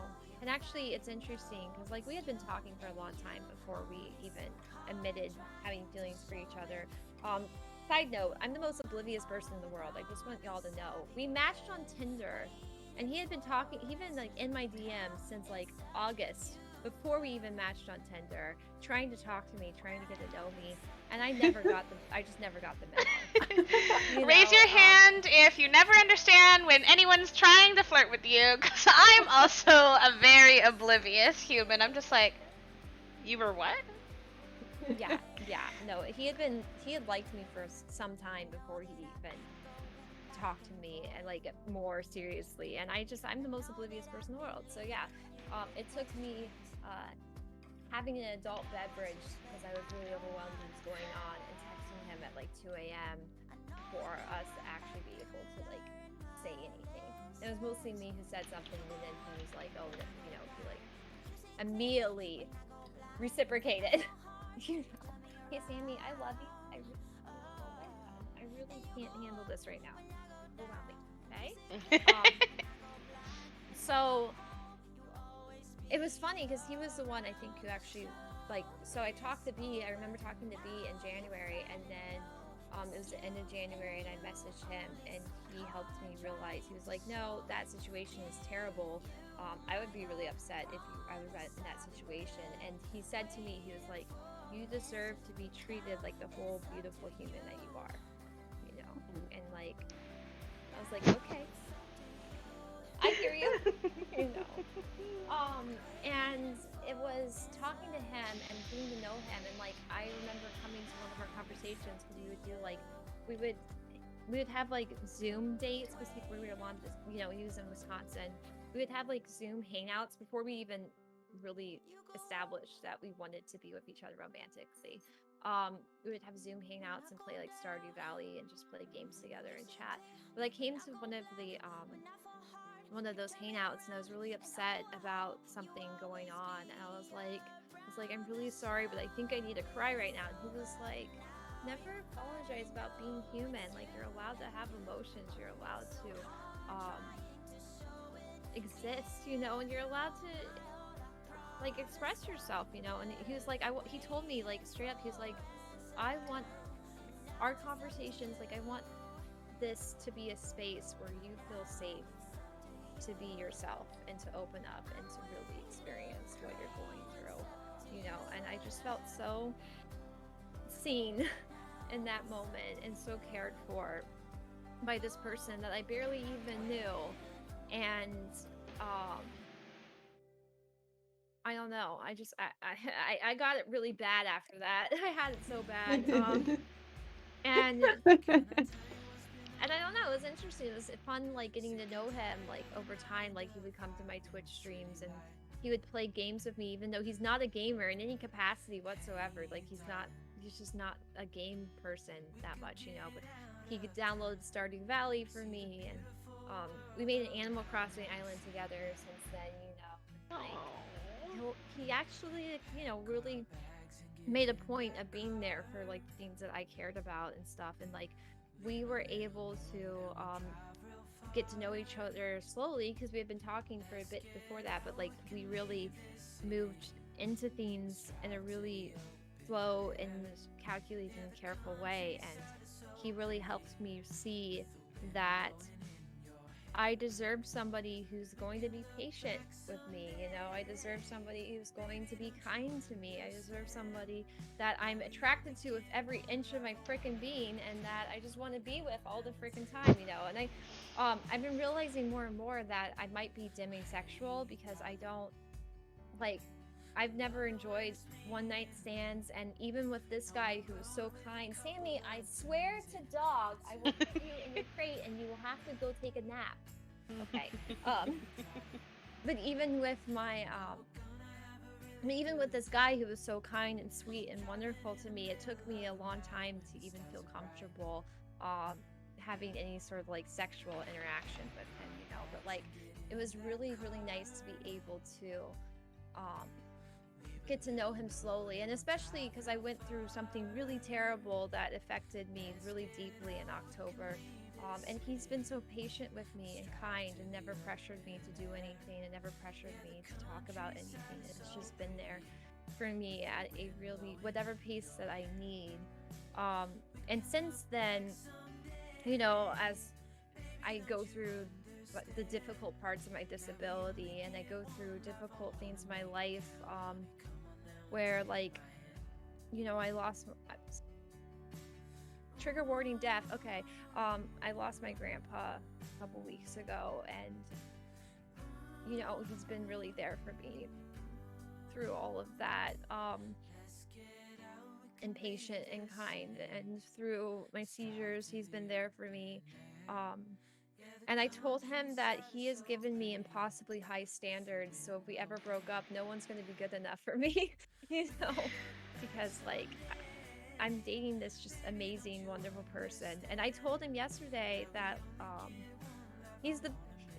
told him, I was like, you're my favorite person in the entire world, you know. And he's like, you know, I'm starting to believe you on that. Because he said that, you know, especially at the beginning of relationships, sometimes people will just talk someone else up, you know, like make them feel really good. And maybe he was having a hard time believing that about himself, you know, but I was like, no, you genuinely are the kindest, sweetest, just most patient person I've ever met in my entire life. And I feel like I live in a freaking fairy tale, you know, like I just don't understand how I get to be with somebody so freaking wonderful, you know. I just think it's so, I can't handle it, you know.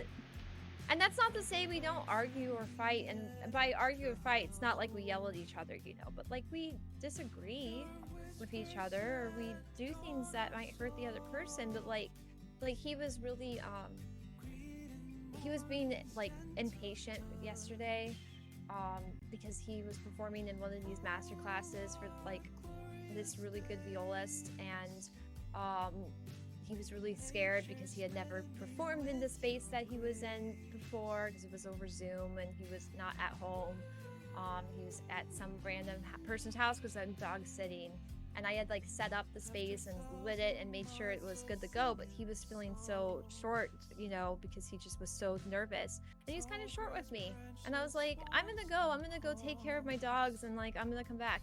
And during that time he sat and chewed on what he, like the ways that he might have like hurt me or what he said. And but by the time I got back, like 45 minutes later, he had sent me an apology text, and he had like thought through. He was like, I am really sorry for hurting your feelings. Like, I don't mean to be short on you. Like, I don't want you to feel like I'm not grateful towards you or whatever. And I'm just like, I've never had that before, where somebody like actually thinks through the ways that they affect you, and they care enough to apologize, like, you know, and they take ownership of where they've hurt you. So I don't know.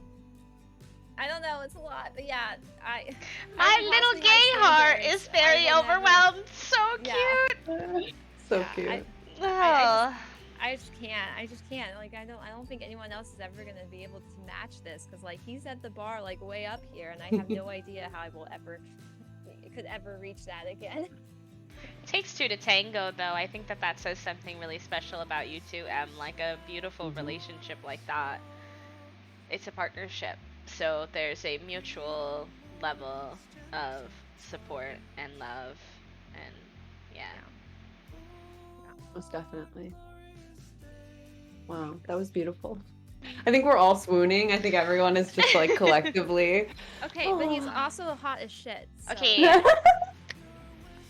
B can attest. B's met them, although B's not I have attracted towards, you know, B is a non-binary. I also didn't think I would be attracted towards your partner, but I can aesthetic attraction, appreciation, like for just a beautiful human, and yes, indeed.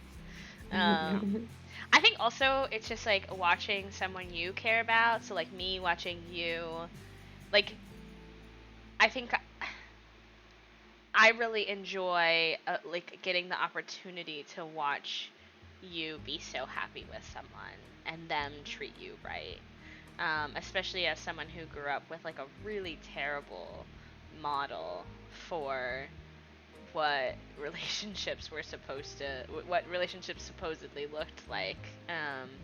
It's very hopeful is maybe the word I want. So watch somebody be so kind and patient and understanding mutually with each other. Yeah. Is it okay if I take a really quick break? Yeah, of course. I need to send a text to one of my clients and let her know that her dogs have been fed this morning. Yeah. I'll throw up the BRB screen. Don't worry. Okay. All right. Give me a minute, y'all.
back. Hello.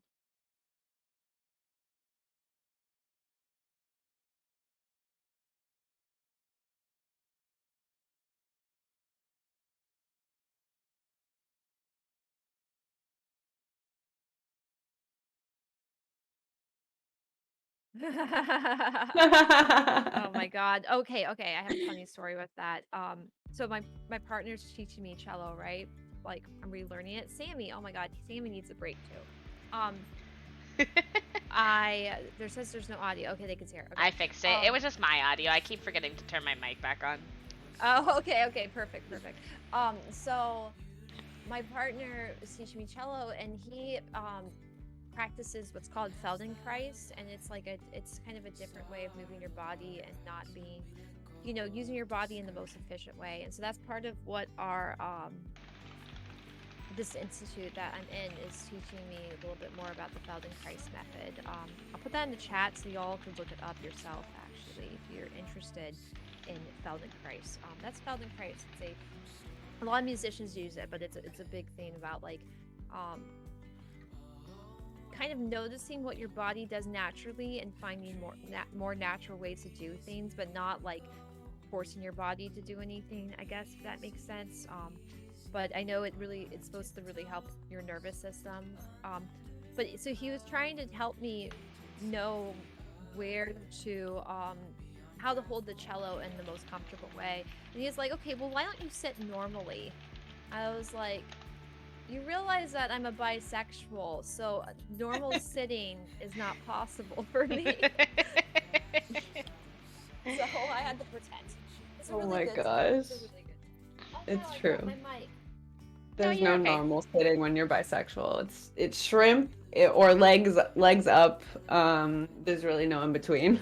My favorite when there's a chair that's applicable is like my legs over the arm of the Oh chair. yes.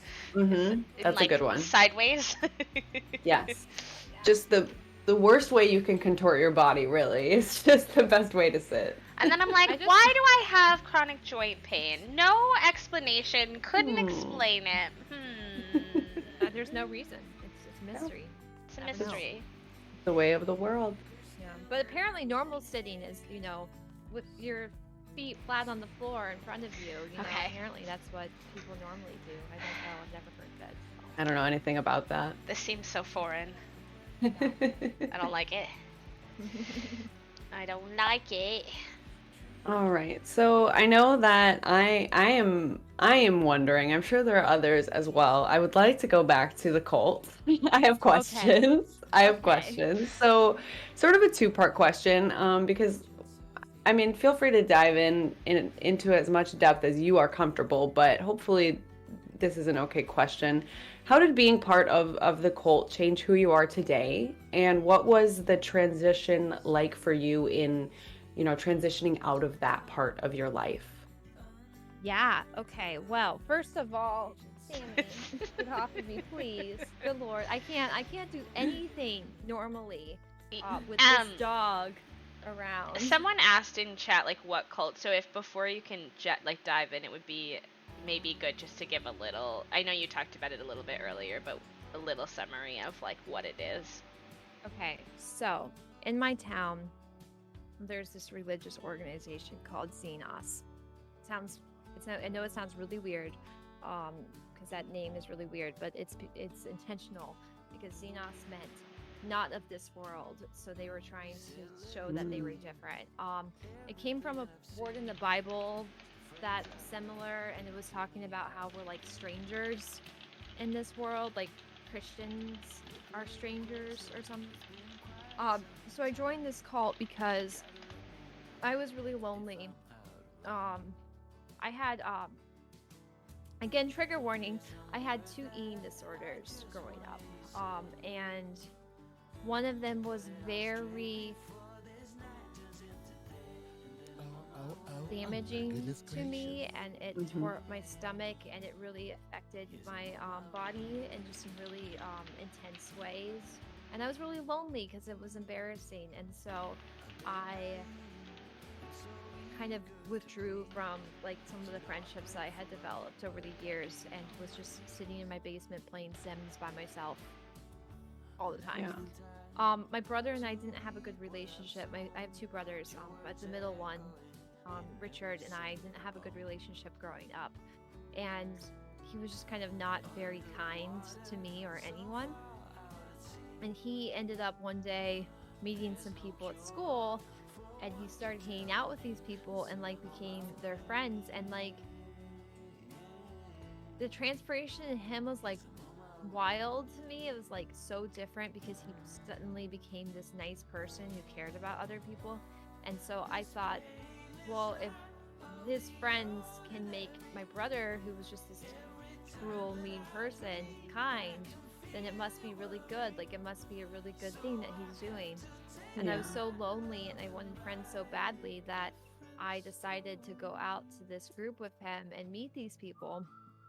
And I know now that they have this practice that they don't call it this, but this is what they're actually doing. It's called love bombing, and it's where Sammy. Oh, hang on. We just had like a poop explosion. Can you guys give me a second? Yeah, of course. Sure. No worries. Okay. Hold the thought. I'll be right back. Okay. Promise. Well, I'll just leave the screen on because Em turned their camera off and their mic off, so I don't think we have to. Not the poop explosion! That's pets, honestly. Yeah. The struggle.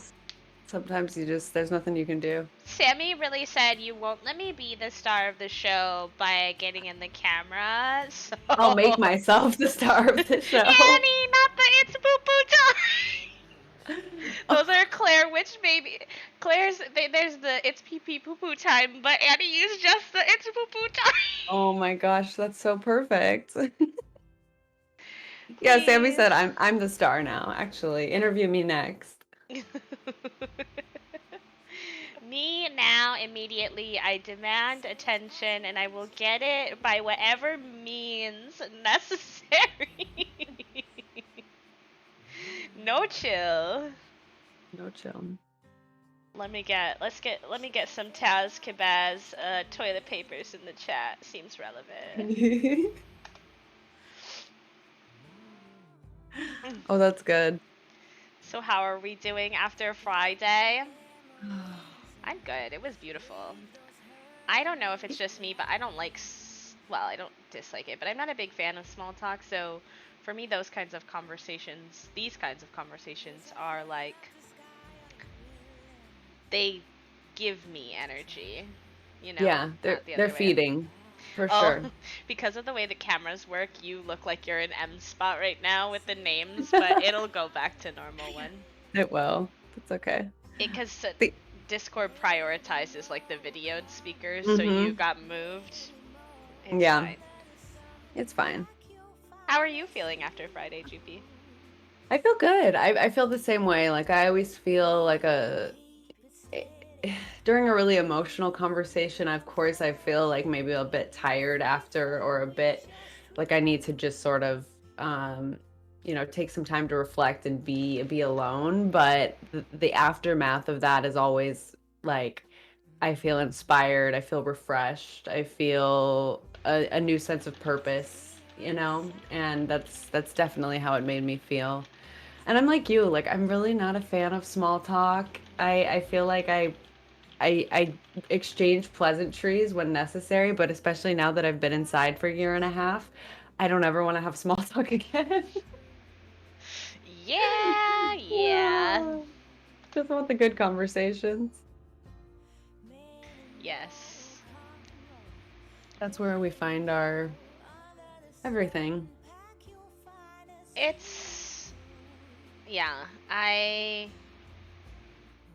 I feel a little more like myself every time I have that kind of conversation. And I am truly very excited to see how I feel like months from now doing these on a regular basis. Yeah. This is just the beginning. So weird. It's so weird. It kind of feels like we've been doing this forever. Like, it feels very other than the schedule, because I think both Juby and I this morning were like, We're like, oh, mornings? uh, Okay, yeah, right. Cause like it's definitely earlier for you, but we also don't normally start stream till like noon. So It's I early was for you like, too. and then I did stay up till 4 in the morning, and then got up at 8. So my brain was not happy to be awake after 4 hours of sleeping. No. And of course, I'm like, I set my alarm last night. I go to bed early. I try to go to bed early, but of course, I'm like watching TV, and it's like, I always have that. I get anxiety when I have something new that's starting, but it's not a bad anxiety. It's more excitement. But then my brain is like, will not stop buzzing. And I'm like, please, we need sleep. We need sleep to be able to do the things that you're buzzing about. Please calm Yeah, down. Yeah. exactly. We did stay up till 4 in the morning. Me and Toasty were chaotically ranking all of the Grey's Anatomy characters in the show on one of Oh, I those, love like, that. The tier list. tier lists. Yeah, so, um, yes. Everything Love okay? him. Yeah, I cleaned it up. Tell Sammy not too much longer. Yeah, he's in his crate now. They're both in the crate. Okay, but this is a great analogy. Okay, first of all, before we get into this Not the analogy, poop analogy. I don't okay. know if I'm ready. Okay, but before we get into the poop analogy, only I would be having an interview on Twitch in front of 30 to 40 people and have my dog shit on the floor. So, it's the story of my life. But the second of all, this was actually a really good example of love bombing. Okay, let's Perfect. go. Ties in. I'm ready. Yeah. Okay, so Sammy was here. He was showing me love, and he was making me feel like, oh, my dog loves me. He wants to see me. That's what they would do in this call. Sorry if I'm changing the subject again. I know y'all were talking about. Oh no, you're TV. so fine. We were Okay. Go just for vibing it. until you come back. You're the star of the show today, my love. Okay, perfect. So it, like when I joined this group, they were all really kind towards me and compassionate and wanted to get to know me, just like Sammy wanted to be in my face and give me kisses. And then the bomb comes in where once you feel comfortable, once you feel like you've had your you feel like you're accepted or whatever, they kind of take that away from you because they want to break you down from the inside out and change you so that you become this new person that conforms to what their philosophies are. And so just like Sammy loved me, he also left a bomb on my floor, where I had to clean it up, and it showed me the realities of, well, I'm actually a dog and I like to poop, and this is going to happen sometimes, and so it was a really good moment there to be thinking about how in the cult they showed me love and then they shit on my floor, and Sammy just showed me love and shit on my floor, so yeah, but it was Tell me you're like a creative without telling me you're a creative, because you Right. literally just like, you were like, the show must go on, so I shall find a way to make the shit on the floor part of the story. I mean, it was relevant, I guess. I felt like it made sense. So It worked. It flowed naturally. Yeah, it worked out. I mean, it's gonna be a story I will always tell about the time I was on Humans Twitch and my dog shit on my floor. But yeah, so anyways, we'll get back into the cult story. So I joined this cult, and they really worked to make the group the core of your life, and they don't claim the group, they claim they're making God the biggest part of your life, but it's really the group, I think. And they make, like, I don't know, over the years it really became all about what I was doing wrong, all the ways that I was flawed, how messed up I am, how broken I am, how I so need God in my life and I can't have anything else. And like, I couldn't have friends really outside the group, because they were of the world and they weren't they weren't part of fellowship, and so they could be tempting. So if I wanted to have friends outside the group, it was only for the purpose of bringing them into the group and having them become like adopt this religious mindset and be able to bring more people, because it was all about growth. Like that was the whole intent behind it, was how can we grow and how can we spread this message to people, to the point even where it would hurt people, because like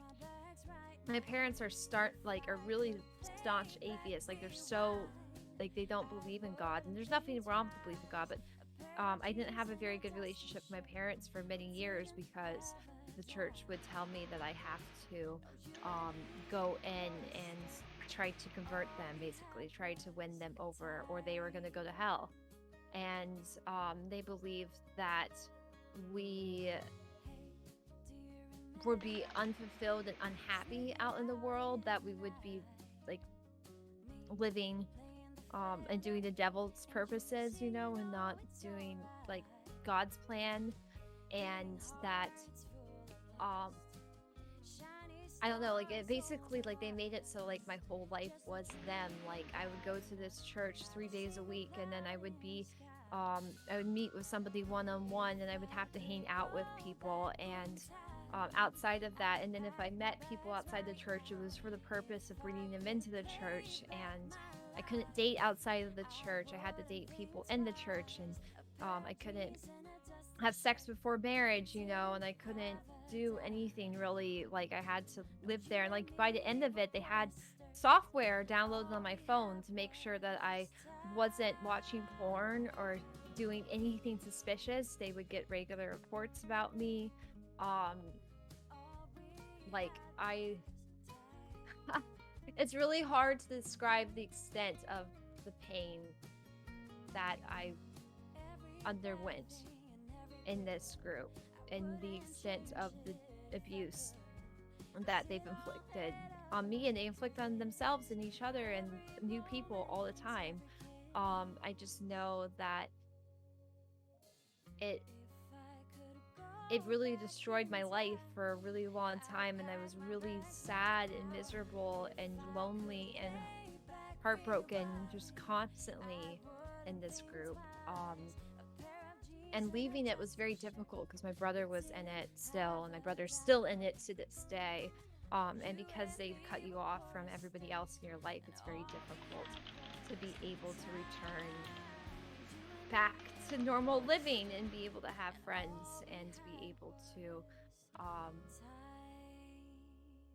not hate yourself because of who you are. I remember when something bad happened to me one day at a party, they were more concerned about the fact that I sat on a girl's lap than on the bad thing that happened. And I had to apologize about the bad thing happening because it was sexual, and even though it was not something that I had asked to happen to me, I was in trouble for it, and I think the most damaging thing that would happen is that they would come up with ideas about me, and so like the most prominent example is that so when I got my first law firm job, I was really excited, and I decided that what I wanted to do, I don't know what they're barking about. Okay, whatever. I decided that what I wanted to do was to go to Washington D.C. and have a little trip just for myself, and like be able to go into the museums and be able to see people, or not see people, just see the world a little bit, and because I had a friend who lived relatively near DC, who I hadn't seen in like 5 years, who was male, they decided that I actually went to DC to go have sex with this guy that I hadn't seen in forever, and that was the whole purpose behind my trip. And it wasn't to go to museums or whatever, but that I was actually there to have sex with them. And they spread this around, and they told everybody, and people would ask me, well, are you sure nothing happened there? Like, maybe you just don't remember it. Are you sure nothing happened? It doesn't make any sense. I feel like something would happen. And I would be like, no, of course nothing happened. Like, I didn't go to this trip. I didn't even know this guy lived near here until afterwards, you know. And like they made it so I couldn't really date anybody. Anytime anybody expressed interest in me, they would go and spread rumors, you know, and like make it so that I just had to be lonely. So manipulative Oh. and like Yeah. gaslighting you. Yeah. Okay, they're barking. I'm so sorry, y'all. Just give me 2 seconds. Okay? You're fine. Don't worry. Not even gonna go off camera. You're Okay. good. I tried to post our chaotic ranking that we were talking about in our Discord, but my bot today won't let me post any photos. It says that everything is explicit and denied by the server owner, but I'm like, I am the server owner. I tried to post an announcement that we were live. No. Oh my gosh. Yeah, there must be something funky with your moderation settings. Yeah. Hi, love. Who knows? Hi, Hey, welcome hello, back. hello. Okay, sorry. I'm just gonna let them be wild in here. If they poop again, they poop again. Okay. Yeah, so I don't know. It was very awful. And like this is just the tip of the iceberg, by the way. The amount of pain and experiences I went through in this church are just, it's hard to describe.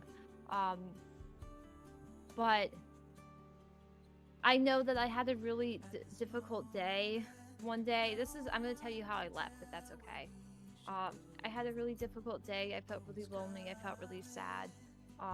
And again, another trigger warning here, because, you know, we're being very real today. You know, I felt really suicidal while I was here, and felt like I needed to hurt myself because I felt so unworthy of who I was, and that I had to hate myself because they hated me. And I called my brother one day because I was overwhelmed and I didn't want to be alone. And my brother threatened to call the police on me because, I don't know, maybe I couldn't handle it or something, but he basically made it seem like if I, he was so scared I was going to do something that I needed the police to intervene. It was just really painful, and I ended up hanging up on him and contacting my parents instead. And he came over and was upset with me, and after everything resolved and I was fine, like I went to my parents' house, I came back to the group because I took a couple days off because I was like so scared of being there at that point. Like I would drive around town for like 30 minutes after meetings before I felt like I could go over to one of their houses, you know, for like whatever hangout they were doing, because I was just so terrified of them.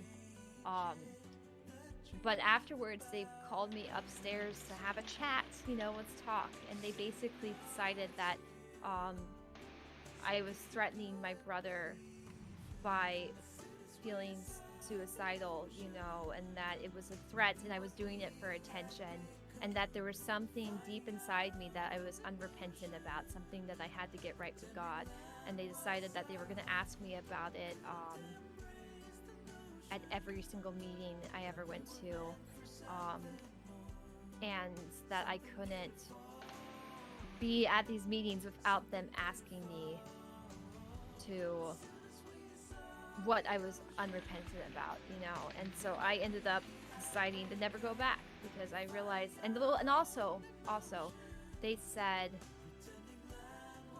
that they would be okay if I wasn't there, that they didn't need me there, you know, that they're fine and they're happy with their lives, and so if I wasn't around, they wouldn't care, you know.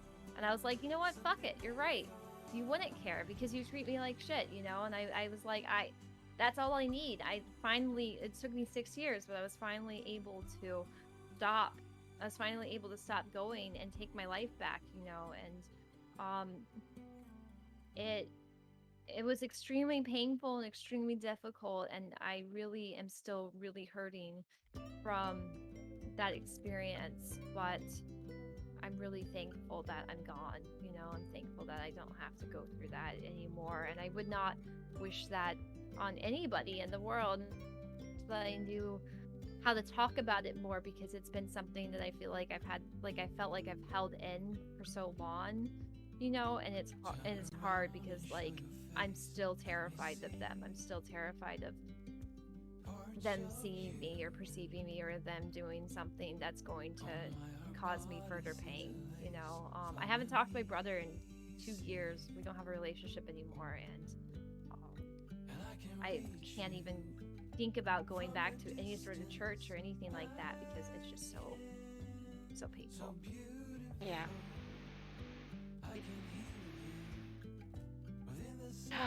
That must like really influence, you know. Do you feel like the interactions you had there like influence who you are today still? Yeah. Um.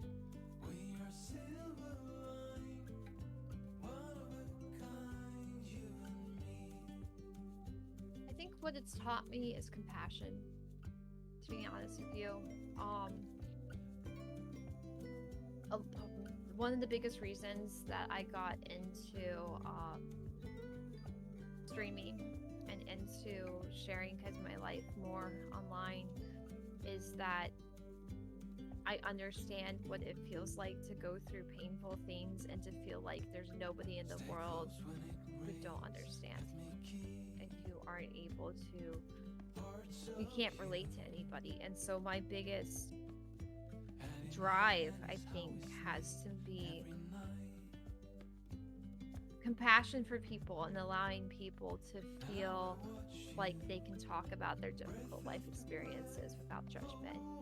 I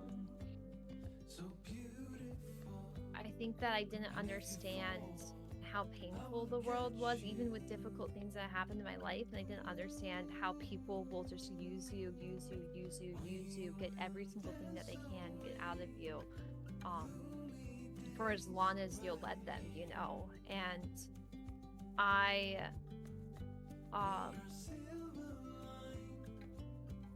I just love people so much because of the things that I've gone through, because I know that